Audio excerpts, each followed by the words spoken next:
현재 우리들 중에는 위기 시대를 살아가면서 간신히 버티고 있는 분들이 많이 계실 겁니다.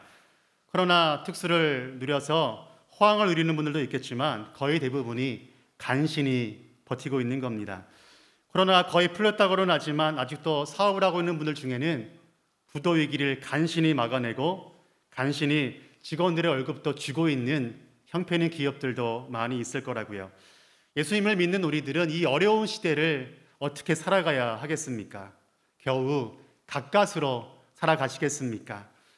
우리의 자녀들이 시험에 붙고 회사에 들어갈 때에도 턱걸이만으로도 간신히만이라도 들어가면 좋겠다라고 생각하시지요. 혹시 지금 살아가는데 너무 힘들어서 가까스로 버티고 있는 분들이 있습니까? 가정 문제로, 또한 사업의 문제로, 재정적인 문제로 자녀들 때문에 간신히 그냥 살아가는 분들이 있을 거라고요. 이렇게 어려운 시대에 우리 하나님을 믿는 사람들은 어떻게 살아가야 할까요? 지금 현재 겨우 버티며 살아가고 있는데 버티지 말라고 말씀드리는 게 아닙니다. 요한복음 10장 10절에 보시면 내가 온 것은 양으로 생명을 얻게 하고 더 풍성히 얻게 하려 함이라라고 말씀해 주셨습니다. 예수님이 우리에게 오신 것은 생명을 얻고 풍성한 삶을 살라고 하는 것이지요. 예수님을 믿는다고 해서 모두 다 부자 되고 아프지 않고 힘들지 않고 걱정거리가 없다는 것을 말하는 것이 아닙니다. 예수님을 믿어도 여전히 힘들 수 있어요. 걱정거리가 있을 수 있어요. 그렇지만 세상 속에서 간신히 겨우 살아가는 것이 아니라 넉넉히 이기며 살아갈 수도 있다고 하는 겁니다. 오늘 설교 제목은 넉넉히 이긴다, 넉넉히 이긴다입니다. 세상은 우리가 승리하는 것을 원하지 않아요. 세상은 우리가 넉넉히 승리하는 것을 원하지 않는다고요. 세상은 넉넉히라는 말을 좋아하지 않습니다. 그냥 간신히 겨우 이기면 되는 거지 이렇게 말을 하거든요. 그런데 오늘 성경은 가까스로 간신히 겨우 이긴다라고 말하지 않습니다. 37절입니다. 그런즉 이 일에 대하여 우리가 무슨 말하리요? 만일 하나님이 우리를 위하시면 누가 우리를 대적하리요? 31절에 나오는 이 일이 무엇일까요? 이 일이 도대체 무엇이길래 누가 우리를 대적할 수 있냐고 말씀하고 있는 걸까요? 우리가 읽지 않은 우리 8장 29절과 30절 말씀을 보시면 하나님이 우리를 부르신 목적이 나오고 있어요. 하나님이 우리를 부르신 목적은 29절에 보면 그 아들의 형상을 본받는 거예요. 아들의 형상을 본받게 하기 위해서 하나님이 우리를 부르셨다고 하는 거죠. 하나님의 자녀로 부르셔서 미리 정하여 주셨다고 하는 겁니다. 우리가 예수님의 형상, 예수님의 이미지를 본받는 것, 이것이 바로 하나님이 여러분과 저를 부르신 목적이라는 거죠. 오늘 수요 기도회에 많이 나오셨는데 우리 옆 사람과 함께 인사해 볼까요? 이렇게 인사해 봅시다. 권사님, 집사님, 예수님을 닮으셨습니다. 이렇게 인사해 볼까요? 네. 또 옆 사람과 또 이렇게 인사하겠습니다. 성도님, 정말 예수님 같아요. 이렇게 한번 인사해 볼까요?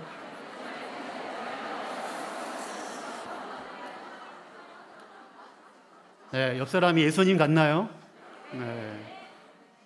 우리가 예수님을 닮았다고 이야기하는 것 자체가 약간 좀 부끄럽지 않나요? 그 자체가 참 이상한 말 같죠, 그죠? 하나님이 우리를 부르신 목적이 하나님의 형상, 아들의 형상, 예수님의 형상을 본받는 건데 왜 우리는 옆 사람을 보고 예수님 같다, 예수님의 형상을 닮았다라고 잘 말하지 못하는 걸까요? 우리는 감히 어떻게 내가 예수님을 따라갈 수 있을까라고 생각 먼저 한다고 하는 거죠. 예수님을 형상을 닮아가는 것 자체가 부담스러운 일이라는 거죠. 아마도 우리는 예수님을 닮는 것, 완전히 닮는 것은 천국이나 가야 이루어질 일이지만 그래도 우리는 예수님을 닮아보려고 애를 써야 한다는 겁니다. 제가 좋아하는 성경 말씀 중에 또한 찬송가 중에 복음성가 중에 이러한 찬송이 있어요. 이러한 가사가 있는데 제가 한번 불러보겠습니다.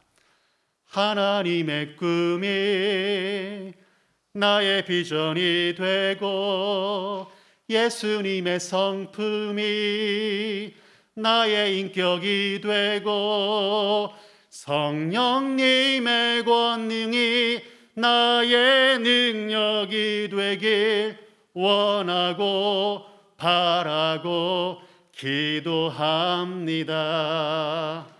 이런 찬송입니다. 우리는 찬양으로도 불러요. 예수님의 성품이 나의 인격이 되기를 바란다고 말하면서요. 그런데 예수님의 성품이 나의 인격이 되기만 바라기만 하면 되는 걸까요? 정말 예수님의 성품이 나의 인격이 되어야 되는 것이 아닐까요? 정말 우리는 수요기도에 나와서 열심히 기도합니다. 말씀 잘 듣고 찬양 뜨겁게 합니다. 그리고 은혜 받고 집에 돌아가죠. 그러면 집에 돌아가면 우리를 기다리는 가족들이 있는 것을 알 수가 있어요. 그 가족들이 우리를 좀 따뜻하게 반겨주면 좋을 텐데 그렇지 않은 가족들도 있죠. 우리와 싸우려고 스탠바이를 하고 있는 가족들도 있을 거예요. 우리가 사랑을 듬뿍 줘야 할 우리의 남편, 아내, 자녀들이 우리를 기다리고 있을 수도 있다고 하는 거죠. 그 가족들도 우리를 사랑스러운 시선으로 바라봐주면 좋은데 우리와 싸우려고 우리가 돌아오기만을 기다릴 수 있다고 하는 거예요. 당신 교회 갔다 오면 다야? 엄마 교회 갔다 오면 다예요? 성품이 변화해야죠. 오랫동안 예수님을 떠나 있는 우리의 배우자가, 우리의 자녀들이 다시 주님께 돌아와야 되니까 나는 당신을 보니까 주님께 돌아가고 싶은 마음이 안 생긴다. 하나님 못 믿겠다라고 이야기할 수도 있다고 하는 거죠. 그러면 우리는 더욱 겸손한 자세로 그렇죠. 여보, 애들아 미안해요. 내가 잘못했어요. 제가 모자라서 미안해요. 이렇게 이야기하면 좋은데 정반대로 이야기가 나옵니다. 먼저 이단 옆차기로 남편의 옆구리를 치고 아내와 자녀들을 공격하고 이야기를 시작합니다. 오늘은 예수님의 성품을 본받으려고 했는데 또 나를 시험하네 하면서 언성이 높아질 수도 있다고 하는 것이죠. 우리 주변에 믿지 않는 불신자들이 우리를 보고 예수님께로 돌아와야 하는데 정작 나를 깊이 알고 있는 사람들을 예수님께로 데리고 와야 되는데 그것이 쉽지 않는다고 하는 겁니다. 왜냐하면 우리를 너무나 잘 알기 때문인 거죠. 그리고 내 속에 있는 자아가 이렇게 나에게 말을 걸어요. 그러면 그렇지, 작심삼일이야. 그냥 너 하는 대로 해. 무슨 네가 하나님의 성품을 닮을 수 있겠어. 꿈도 꾸지 마. 너는 죄가 많은 사람이잖아. 어쩔 수가 없어. 그냥 하는 대로 하던 대로 하라고. 내 마음 깊은 곳에서 누군가가 속삭인다고 하는 겁니다. 그러면 우리는 나에게 속삭이는 그 잘못된 메시지에 속아서 넘어가 버려요. 맞아. 하던 대로 해야지. 내가 무슨 하나님의 성품을 닮아. 예수님의 성품을 본받아? 내가 생각해도 기가 차는 일이다. 여러분, 예수님의 성품을 본받는 것 여러분이 생각해도 기가 차는 일입니까? 어이가 없어서 말이 안 나옵니까? 영적인 세계에는 우리가 바라보는 두 가지 영역이 있습니다. 첫 번째는 하나님의 영역이고 두 번째는 사탄의 영역인 것이죠. 우리가 세상 속에서 휩쓸려 살아갈 때 우리에게 영향력을 미치는 영역은 두 번째 영역, 사탄의 영역일 수도 있어요. 하나님이 너를 부르신 이유가 예수님의 형상을 본받고 그리고 거룩한 하나님의 자녀답게 살라고 불렀는데 이래가지고 네가 하나님의 자녀야? 네가 예수님의 형상을 본받아? 말도 안 되는 소리지. 이렇게 우리를 비웃는 자가 있다고요. 사탄은 우리에게 잔소리를 많이 해댑니다. 우리는 하나님의 소리는 잘 못 들어도 사탄이 주는 소리는 잘 듣고 인정도 잘 해요. 맞아. 나는 아무것도 아니야. 원래 내 생긴 대로 살아야지. 내가 무슨 예수님을 믿고 변화될 수 있겠어? 예수님을 믿기 전에 내 모습이 난 더 좋아. 이렇게 말이에요.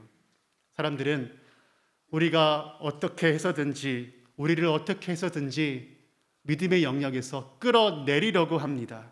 그러나 하나님이 우리를 위하시면, 우리를 위해 일하신다면 그 누구도 우리를 대적할 수 없을 줄로 믿습니다. 여러분은 하나님이 우리를 위해 일하고 계시다는 것을 믿으시나요? 하나님이 나를 위해, 하나님이 여러분을 위해 일하고 계심이 믿어지십니까? 혹시 여러분 머리로만 알고 있는 건 아닙니까? 내가 신앙생활 한 게 몇 년인데, 몇 해인데 그것도 모르려고 하나님이 나를 위해 일하고 계시잖아. 나는 알고 있다고. 문제는 하나님이 정말 나를 위해 일하고 계시다는 것을 내가 믿는가 하는 겁니다. 사탄은 우리를 믿음에서 끌어내리려고 무슨 방법이든 동원합니다. 사탄은 사람들을 통해서 우리에게 이렇게 이야기할 거예요. 야, 네가 변하면 내가 정말 교회 갈게. 너는 안 변해. 네가 어디 가겠니? 우리는 하나님을 믿는 사람으로 믿음의 배를 타고 갈 때에 배가 순항하는 것이 아니라 믿음의 배가 흔들리는 모습을 자주 볼 수가 있습니다. 왜냐하면 세상은 우리가 승리하는 것을 원하지 않기 때문이죠. 우리는 어떻게 하겠습니까? 세상이 원하는 대로 믿음의 배가 흔들리도록 내버려 두겠습니까? 여러분의 믿음의 배가, 저의 믿음의 배가 전복될 때까지 내버려 두겠냐고요. 성경은 우리에게 분명히 말씀하고 계십니다. 그런즉 이 일에 대하여 우리가 무슨 말을 하리요? 만일 하나님이 우리를 위하시면 누가 우리를 대적하리요? 하나님의 아들 예수님의 영상을 본받는 이 일에 대해서 하나님이 나를 위하신다는 믿음이 있다면 누가 우리를 대적하겠습니까? 하나님이 우리를 위해서 정말로 일하고 계실까요? 하나님이 정말 우리를 위해 일하고 있는지 우리는 어떻게 알 수 있을까요? 하나님이 눈에 보이지 않는데요. 하나님이 눈에 보여야 믿지 않는 하나님을 어떻게 믿냐고 이렇게 믿음 없는 소리를 할 수도 있다고요. 32절 말씀에 보면 하나님이 우리를 위해 일하고 있는 증거가 나오고 있습니다. 우리 32절 말씀 함께 읽어보겠습니다. 자기 아들을 아끼지 아니하시고 우리 모든 사람을 위하여 내주신 이가 어찌 그 아들과 함께 모든 것을 우리에게 주시지 아니하겠느냐. 아멘. 하나님은 우리에게 아들을 주셨습니다. 하나님은 아낌없이 아들을 내어주셨다고요. 주님의 사랑은 아들을 십자가에 내어주시고 철저하게 그 아들의 피를 쏟아내 주신 그곳에서 사랑의 절정이 이루어지고 있습니다. 가끔 우리는 하나님께 아무리 기도해도 기도 응답이 잘 이루어지지 않을 때 낙심하기도 해요. 그리고 하나님께 서운한 마음이 들기도 한다고요. 주님, 제가 그토록 기도했는데 이만하면 응답을 해줘야 되는 건 아니겠습니까? 하나님, 제 체면이 있죠. 이제는 기도의 응답을 해주셔야 제가 사람들 앞에서 고개를 들고 다니죠. 제가 얼마큼 더 기도해야 들어주실 겁니까? 그러면 주님이 뭐라고 말씀하실까요? 하나님 우리에게 침묵으로 일관할 수도 있습니다. 그러다가 주님이 말씀하실 수도 있겠죠. 야, 너 정말 나 믿니? 하나님이 우리를 위해 아들을 아낌없이 주셨으면 모든 것을 다 주신 겁니다. 하나님이 말씀하고 있지 않은가요? 아들을 아낌없이 내어주신 이가 어찌 그 아들과 함께 우리에게 모든 것을 주지 않겠느냐라고 말씀하십니다. 아들을 주신 하나님은 우리에게 이미 모든 것을 다 주신 거라고요. 우리 하나님께서 나의 모든 기도의 제목, 우리의 모든 기도의 제목 응답해 주실 거라 믿습니다. 하나님이 응답해 주신다는데 믿지 않으려고 할 사람이 어디 있겠습니까?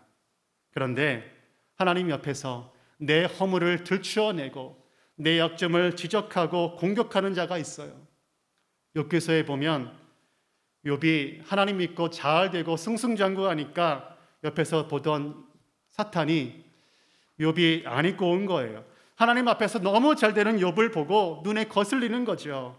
그래서 사탄이 욥을 괴롭힙니다. 사탄이 욥을 어느 정도까지 괴롭히냐면 욥의 아내가 이렇게 이야기하죠. 욥이 그마턴 재산을 다 잃어버리고 온몸에 종기가 나서 몸을 박박 긁고 있을 때 욥의 아내가 욥을 보니까 참 한심해 보였던 것 같아요. 이렇게 이야기합니다. 당신이 그래도 자기의 온전함을 굳게 지키느냐? 하나님을 욕하고 죽으라. 지금 욥에게는 가장 가까운 사람이 아내였거든요. 아내는 믿음으로 남편을 위해 기도해주고 욥이 또한 심적으로 의지할 사람이 아내였거든요. 그런데 믿음으로 아내가 기도해주지를 못할 망정 도리어 욥이 낙담시킬 말을 하고 있습니다. 네가 그렇게 힘든데도 하나님 의지하니? 나는 우리를 힘들게 하는 하나님 도저히 믿지 못하겠다. 하나님이 계시면 우리가 이렇게 힘들게 살고 있는데 못 본 채 하시나? 차라리 하나님을 욕하고 죽으라라고 하는 겁니다. 욥에게는 환경적인 고난보다 더 힘든 것이 아내의 말이었을 겁니다. 욥은 자기 아내가 훅 들어와서 마음에 불화살을 날릴 줄은 꿈에도 생각하지 못했을 겁니다. 욥의 가족에게만 시험이 올까요? 우리 가족에게도 시험이 오면 더 낫지 더러우지 않을 겁니다. 우리의 마음을 힘들게 할 말을 우리의 가까운 사람이 우리에게 퍼부어 댈 수도 있다고 하는 거지요. 우리는 믿음으로 살려고 하고 승리하려고 애를 쓸 겁니다. 한소망의 교인들 어느 누구가 말씀대로 살고 기도하고 주의 뜻대로 살고 싶지 않은 분들이 어디 있겠어요? 세상의 관점으로 살고 싶은 분들이 어디에 있겠습니까? 그런데 힘든 것은 세상은 우리가 믿음의 사람답게 살려고 하는 것을 좋아하지 않는다고요. 내버려 두지 않습니다.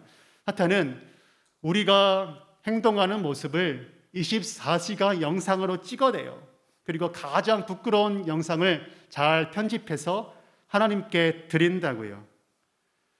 그리고 이렇게 이야기합니다. 하나님, 이것 보세요. 저 사람이요, 이런 죄를 지었다고요. 이런 죄를 지었는데 어떻게 하겠습니까? 우리의 죄를 조목조목 지적하면서 도저히 하나님의 형상, 주님의 형상을 본받을 만한 사람이 못 된다고 고자질을 하지요. 아무리 하나님의 아들이 예수님께서 십자가에 달려 죽으시면 뭐예요? 하나님의 자녀가 이렇게 죄를 짓고 있는데 말이죠. 이렇게 우리에게 정죄하고 고소한다고 하는 거지요. 우리는 죄를 지으면 하나님 앞에 서기가 정말 부끄럽습니다. 부끄러우면 우리가 먼저 하게 되는 것이 피하는 거예요. 하나님을 멀리합니다. 아담이 에덴 동산에서 죄를 지었을 때 가장 먼저 한 일이 피하는 거였어요. 하나님이 두려워서 하나님 뒤에 하나님 안 보이게 숨은 겁니다. 우리가 하나님이 아니라 세상에 더 가까이 가면 가까이 갈수록 하나님과는 더 멀어지게 되어 있습니다. 여러분과 저 자신을 좀 바라봅시다. 나는 하나님을 향해 계속 달려가는 사람인지 아니면 세상 속으로 더 깊이 나아가는 사람인지 점검해 볼 수 있기를 바랍니다. 33절에 보시면 사탄은 우리를 끊임없이 조소하죠. 사탄은 우리를 정죄합니다. 우리가 죄인이라는 것이지요. 죄인인 네가 어떻게 감히 하나님 앞에 설 수 있겠냐는 거예요. 35절에 보면 하나님은 우리에게 말씀하십니다. 누가 우리를 그리스도의 사랑에서 끊으니려? 환난이나 공고나 박해나 기근이나 적신이나 위험이나 칼이랴. 그 어떤 것도 우리를 하나님의 사랑에서 끊을 수 없다라고 확신 있게 말씀하고 계십니다. 사탄이 우리를 조소하고 정죄하는 목적은 우리가 하나님의 사랑을 받을 수 없게 만들려고 하는 거예요. 하나님이 우리를 얼마나 사랑하는 줄 아십니까? 그런데 사탄은 그 하나님의 사랑을 더 받지 못하게 하려고 술수를 쓰고 있는 거죠. 하나님의 사랑은 끝이 없습니다. 호세아 6장 3절에 보시면 이렇게 말씀하고 있습니다. 우리가 여호와를 알자.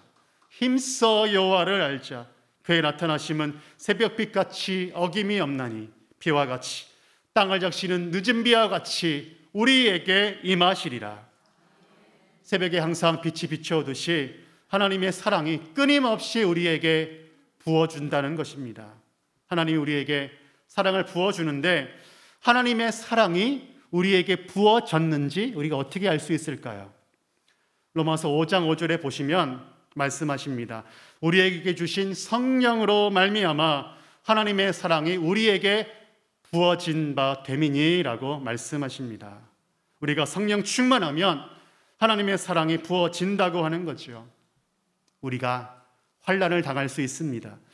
우리가 어떻게 예수님 믿는다고 해서 환난이 하나도 없을 수가 있을까요? 환난은 옵니다. 우리에게도 어려움은 와요.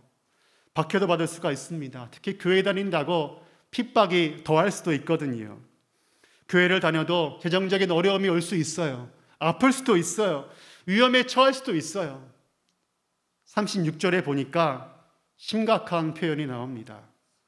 우리가 종일 주를 위하여 죽임을 당하게 되며 도살당할 양같이 여김을 받았나이다. 실제로 로마서가 쓰여질 이 배경에는 주의 성도들이 예수님을 믿는다고 핍박을 받는 현장 가운데 있었거든요. 그것도 주를 위하여 말이죠. 하나님은 우리를 위하여 그 아들 예수님을 보내셨습니다. 하나님이 우리를 위해 자신을 십자가에 내어 주셨습니다. 그리고 우리 주님이 우리에게 이렇게 물어보셔요. 너는 나를 위해 뭘 줄래? 너도 나를 위해 죽을 수 있겠니? 1858년도에 독일에서 유학하던 영국인 한 자매가 있었습니다. 그녀는 영국에서 목회하고 있는 목사님의 딸이었는데 이름뿐인 기독교 신자였습니다. 그녀는 독일로 유학 가서 자기 마음대로 살았어요. 예수님을 믿기는커녕 예배도 드리지 않고 주님을 완전히 떠나 있었어요. 한 번은 독일 친구의 초청으로 독일 친구의 별장에 가게 되었는데 그 별장 복도를 지나가는데 한가운데에 그림이 한 폭이 걸려 있었어요. 그 그림을 보는데 유명한 렘브란트의 그림이었어요. 그 그림에는 예수님이 빌라도의 법정에서 가시면류관을 쓰고 채찍에 맞고 모욕과 침을 뱉음을 당하는 그러한 장면이 그려져 있었습니다. 자기도 모르게 그 그림에 빨려 들어가게 되었습니다.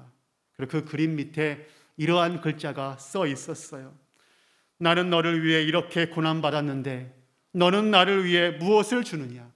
너는 나를 위해 무엇을 주느냐?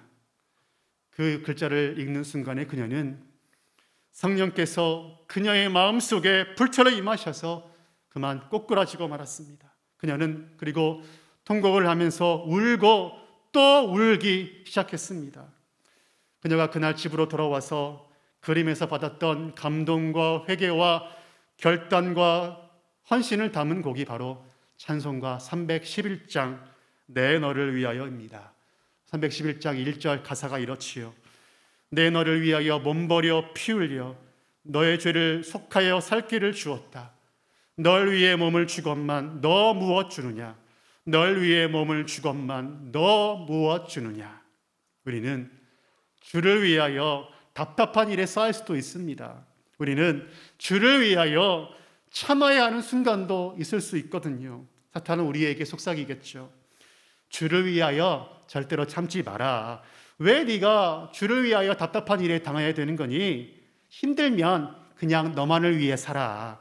주를 위해 살지 말고 그냥 세상과 타협하면서 너 자신만을 살아. 쉽게 살아. 이렇게 이야기할 겁니다.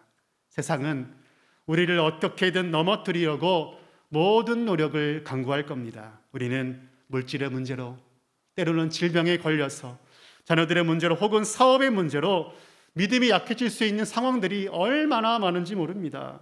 시험에 들어서 주님을 멀리할 수 있는 상황에 놓여질 수 있다고 하는 거죠.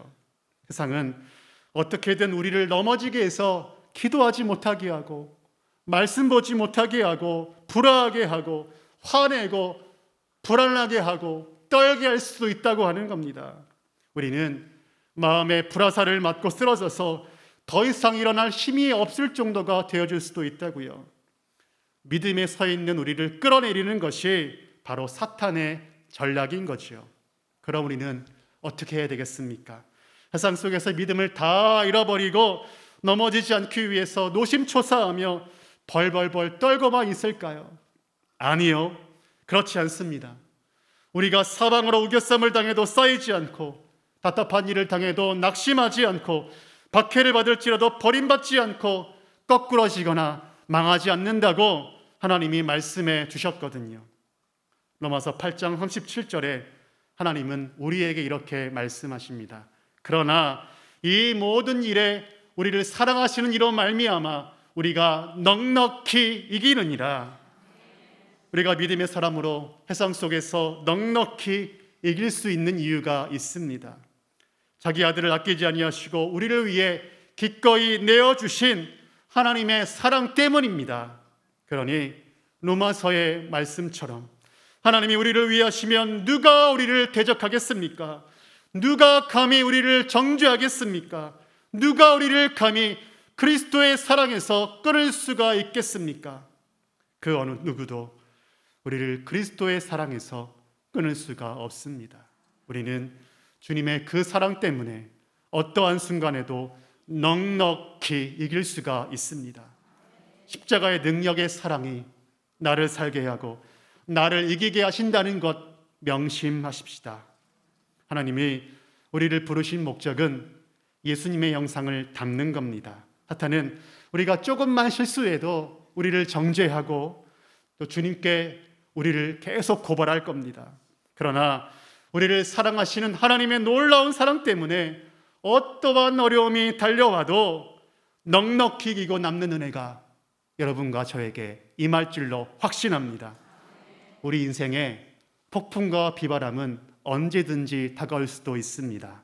그러나 우리가 아들도 아끼지 아니하시고 내어주신 그 하나님의 사랑을 믿음으로 받는다면 우리는 반드시 승리하게 될 거예요.